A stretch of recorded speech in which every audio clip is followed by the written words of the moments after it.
Hi, I'm Doug Howard, President of Growth Team Strategies. I'm here today with another episode of our Selling the Dream podcast that looks ahead at the things business owners should be thinking about if they're going to have some sort of succession, which every business is in one form or another, and trying to get some of those thoughts laid out ahead of time and some of the best practices that go along with that. I'm here with Kathi Fleck, my co-host, consultant for our organization, Growth Team Strategies, becoming a succession expert, but also has very good firsthand knowledge because she also grew a business and sold it successfully and went through that whole process. And then we're joined today with by Rick Baker with Stately Design and Renovation down in Texas, a really successful remodeling company, and a great guy and someone that's been fun to talk to before. So, Rick, welcome. Thank you for having me. Yeah. It's, I always tell people getting invited to something is one thing, getting invited back is the hard thing, right?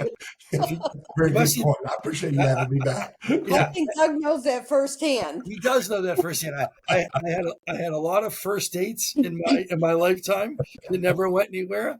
I've had some first days at work that didn't really seem to. So yes, no, this is so being invited back to me is a big deal. So welcome back. Honored.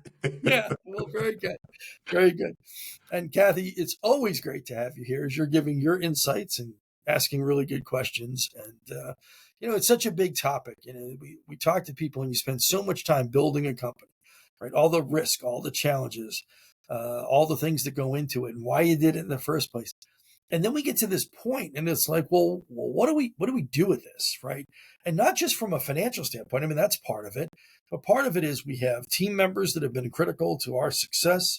We have customers that rely on us. We have this reputation in the community, and for most of us, we want to be able to see some of this materialize into something going forward. So, Rick, I know you've had a process in place. You've been doing long-term planning and that your succession is really going to come from your team within. So in that, once you identified kind of where you were headed and how this structure was going to take place, what were some of the biggest challenges for you in that, I'm still running this business every day and it's got to be growing and profitable and customers have to be happy, but I also can't be doing everything if I want other people, to be able to take on more responsibility, test them out a little bit, make sure they have a good feel for things. Because to me, I think that's one of the most challenging things in any service business because we build so much of the business around ourselves.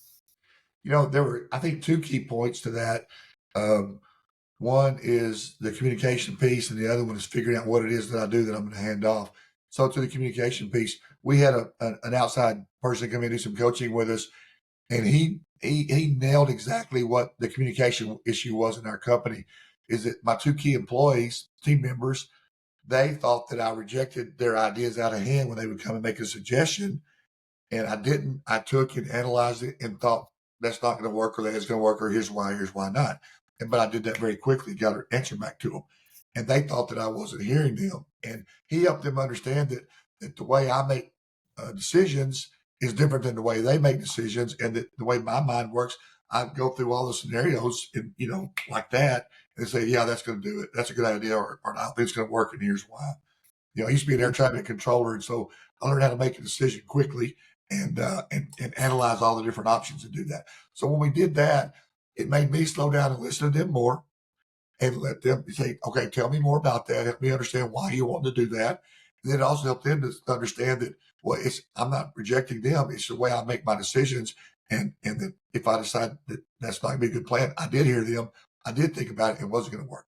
So that was a key one. So that, because I was frustrated because I had given them all the rope and all the authority that I wanted them to have, but they weren't really taking it. And so it was a big disconnect. And I was glad we figured that out. That's been a big help. And then the other thing is that, I was told to make a list every day of everything I do and then start looking at those things and what can I hand off? Who can I hand it off to? And then how do I teach them to do that? And so I was pretty disciplined about that for a while. And I love to make lists. So I made lists and just worked down through my list and started handing those things off and teaching them and preparing them. And some of them take a long time to do. Some of you can do in 2 or 3 sessions. So you just have to be patient, work your plan, make a plan though. Yeah, no, as you handed some of these off to an employee who you had all this knowledge and skill and it was brand new to them, And you said some take longer, some are shorter. What would be an example of some of the quicker things that you might give to an employee to do? Some of the what things? Quicker, something that they could Oh, the handle quicker quicker things. and have some success with. Um, well, Um, certainly a lot of the QuickBooks stuff that I do, reporting and stuff like that, that's a matter of them just learning how to do it and just sit down. It's kind of a one-time thing to do it. The things that Hmm. take longer are things that are more cerebral and more strategic in planning. Uh, Hmm. teaching how to sell, teaching how to estimate have been the two big hardest things for me. Right. And, I think one big caution that I was kidding myself is when you teach somebody, they're going to do it just like you did, in a week, a month, in 6 months. And that isn't true. There's going to be 2 steps forward and 1 step back. Your sales are probably going to go down if you hand off sales pretty much 100%. They're certainly going to take longer to close. So there were some things like that that kind of surprised me. I shouldn't have been surprised by them, but that's what I would caution you about. As you hand them off, they're not going to be as good as you are at first. They're going to get there, but not at the beginning. You need to plan for that financially or whatever way that means. One of the things that I see people do when they hand something off is just to hand it off and let it go. And then all of a sudden you wonder, well, what happened to this thing? Versus having those checks and balances in place where somebody takes a part of something and then you have to go through the training to make sure that they handled it correctly. And then once they're successful, hand off another part of it. So I think it's something that's a really gradual process too, like you say, like with the bigger items, like especially sales. Yeah. One time, this was years ago, I was teaching my grandfather. He'd bought a new pistol. We had a gun shop, and I was teaching him how to shoot it. Well, he was a Ford Motor Company employee. And when I finished, he said, you did that the way they taught us to train somebody. You tell them how to do it, you show them how to do it, and then you let them do it.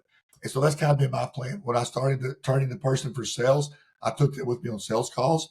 And then we got back in the car after the sales call. I talked to them about what I was saying, why I was saying it, what I was thinking, what I was reading from their body language, and all those kinds of things, and tried to let them get inside my mind as to what I was doing as I was doing that. And then I went with them on sales calls and watched them do it. And then now they're going on their own, but we still debrief nearly every single sales call and talk about what happened and kind of do a role play and continue to teach after we hand it off. So, Well, Rick, that's a when you great. talk to folks, well, I guess, in thinking about any business, you kind of build a business around your own personality, right? We all do that, right? And the person maybe you're handing off to may have some similar values. They've certainly maybe learned from being in your organization. But we see this even with like very close family members and things like that. They have different personalities, different strengths, right? And different weaknesses. So did you have any, situations where it's like, man, I've either got to wrap my head around that is not the way I would have handled that, but it went okay, or we got to maybe make some changes or some structural changes to reflect the fact that, like, for me that worked, but that would be harder for it to work for somebody else. One of the big ones I'll give you is my production manager is who I'm handing this off to and doing sales now, and he's a he's kind of a cowboy, and he has a big old bushy goatee and big old bushy mustache, and and we work in a very affluent area with all white collar people, and so some days I want to say, I want to clean you up and change the way you dress, and then I have to stop saying to myself, no, that's who I am. That's not who he is, Yeah. and so it's been kind of a struggle because some days still I'll think I need to tighten it up a little bit. He needs to tighten it up a little bit because we're kind of entering into our customers' world, right? And so that's been kind of a struggle for me that we worked through. But the reality is, he's selling and we sell big projects over, $500,000, $1 million, and he's selling those things successfully. And Yeah. so I have to say that his way works. And that was been a struggle for me, but I'm giving him the rope and he showed me that it can work like that. Yeah. I was talking to a guy one time. He built a really successful remodeling company. It started out of a painting company. He ended up with multiple divisions. He had painting and roofing and remodeling and probably a 10 or $15 million company. And I said, how did you get so big? And he seemed very relaxed. Everything was in silos. He said, oh, the biggest thing for me was I learned a long time ago. I budget a certain amount of time and a certain amount of money for my team to make mistakes. Now, I try to insulate the customer from those mistakes, right? We try to do some training. He said, but you literally cannot teach people how to do this stuff without letting them do it. Yeah. And I thought that was a really interesting insight because a lot of us are, you know, here, take this. And then if it starts getting a little edgy, it's like we are very quick to grab it back, you Mhm. know.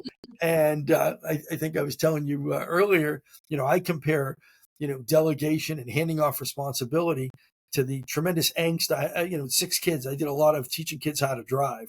And they were some of my most memorable moments, mostly because some of those telephone posts were very close to the passenger side of the vehicle, you know.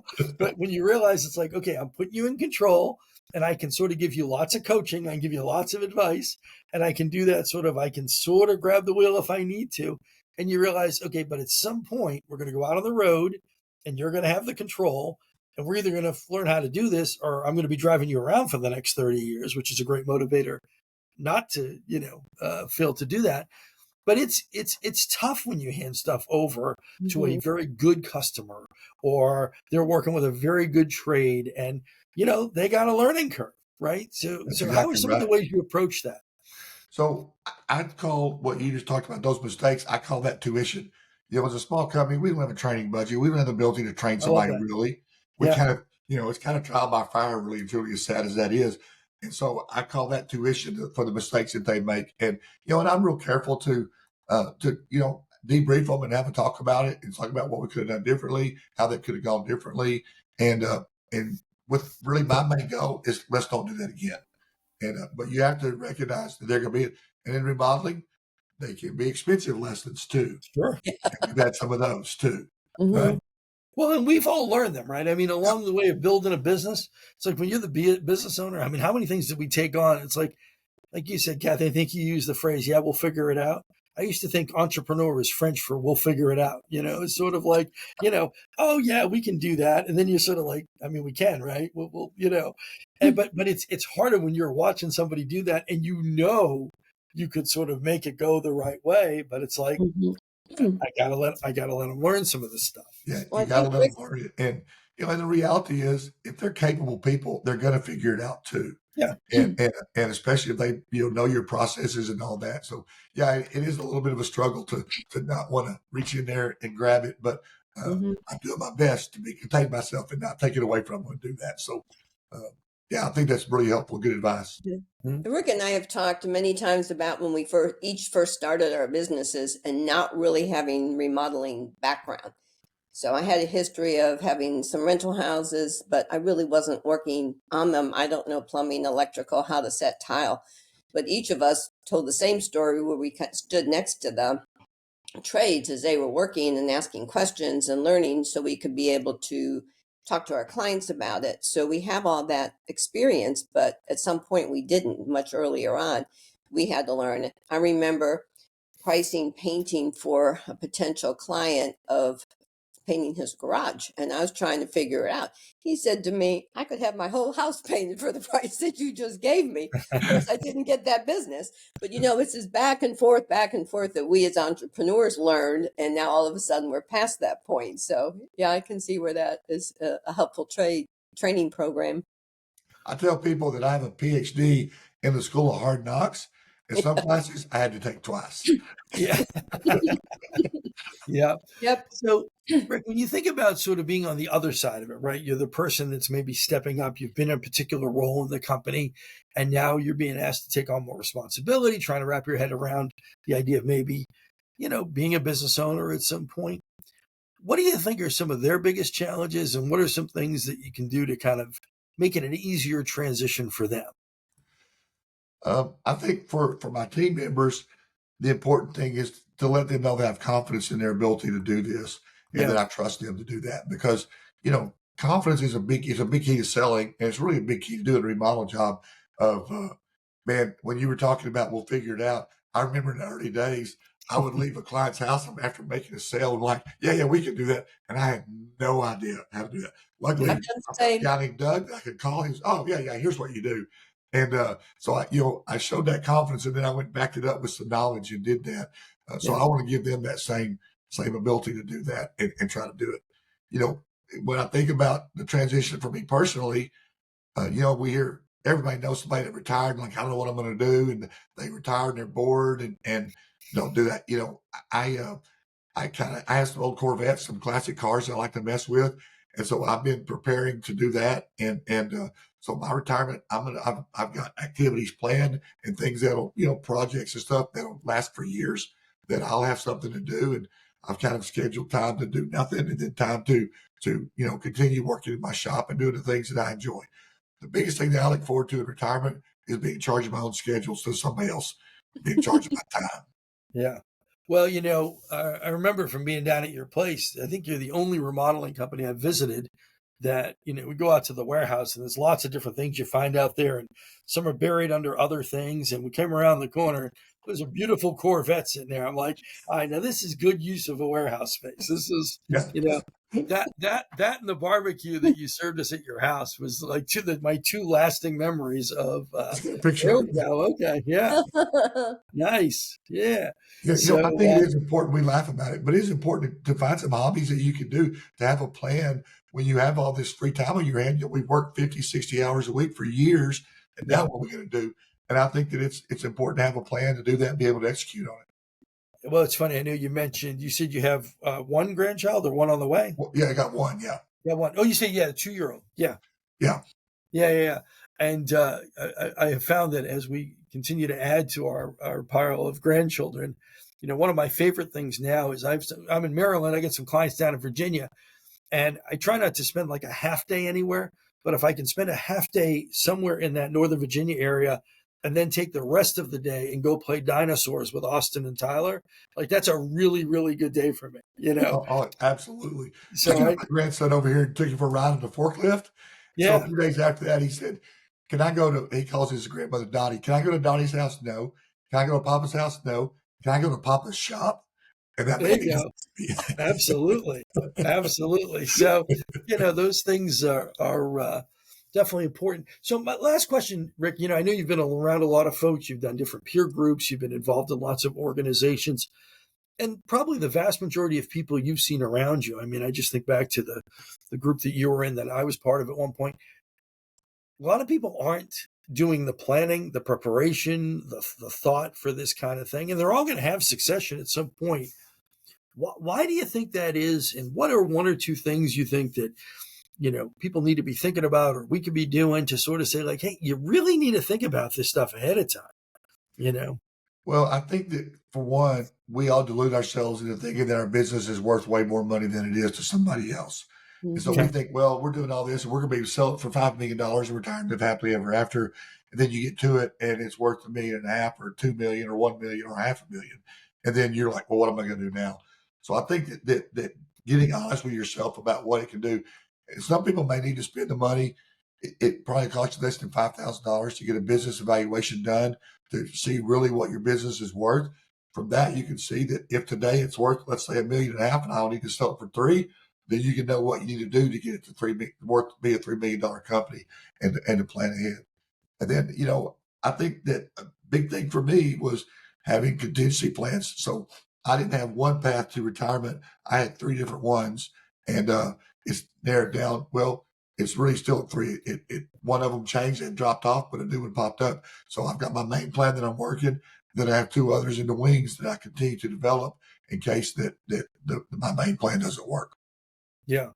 And Kathi, I mean, you kind of experienced that with yours. And we went through some different iterations with potential buyers and things like that, right?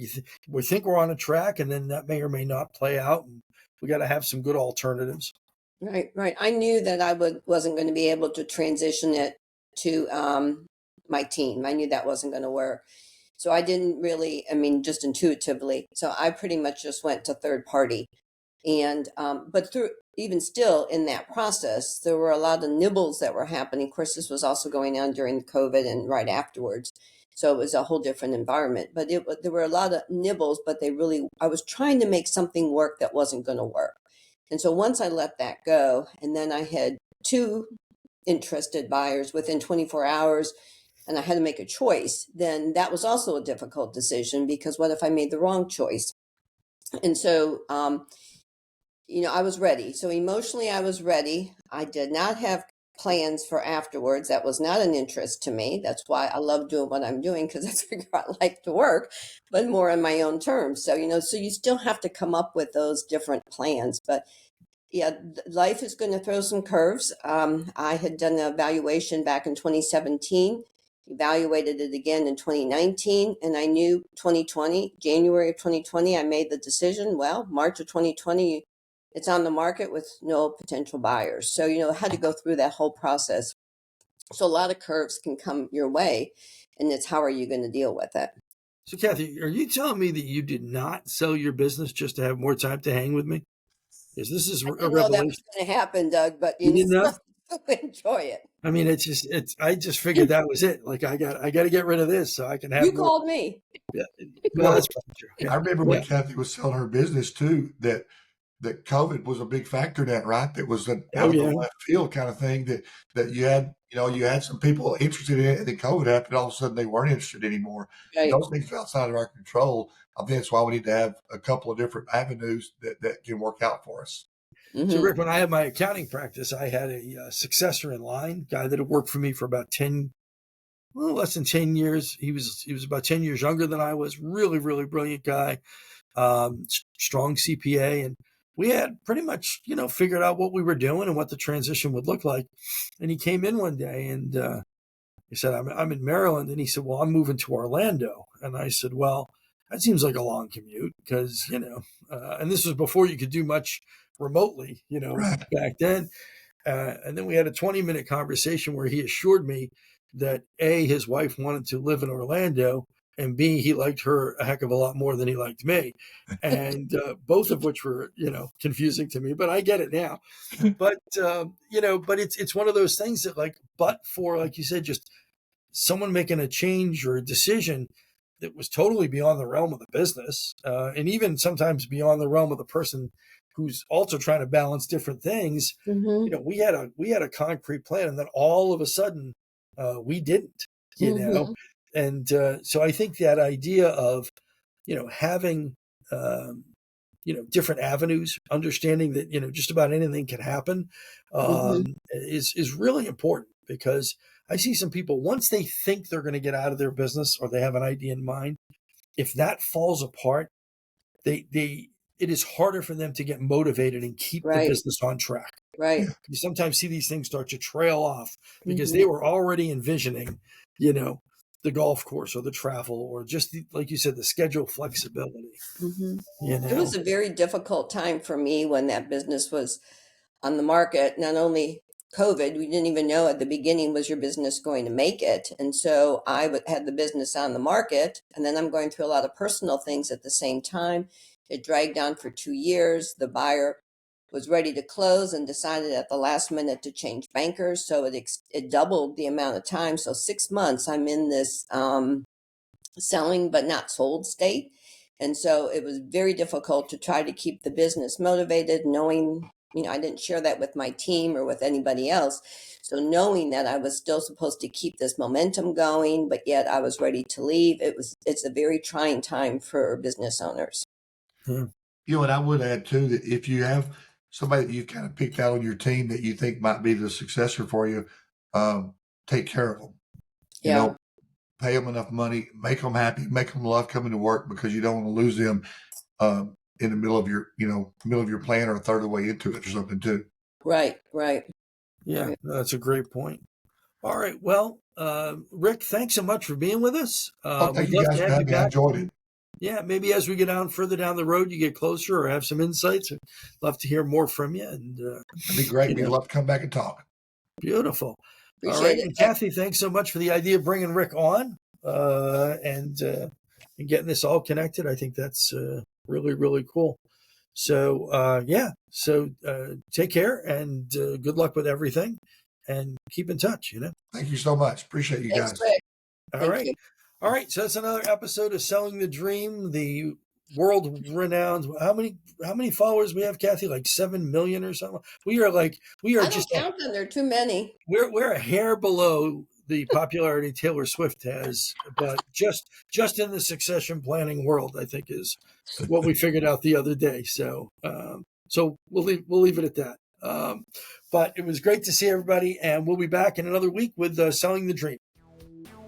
Thank you for listening to the Selling the Dream podcast starring Doug Howard and Kathi Fleck. Both Doug and Kathi have built and sold successful businesses and hope this podcast will help other small business owners do the same. Tune in every week to hear more tips for increasing the value of your company so you get the highest return for your years of hard work when it comes time to sell or transition your business. Can't wait till next week? Check out our website for more information at www.growththemes.com.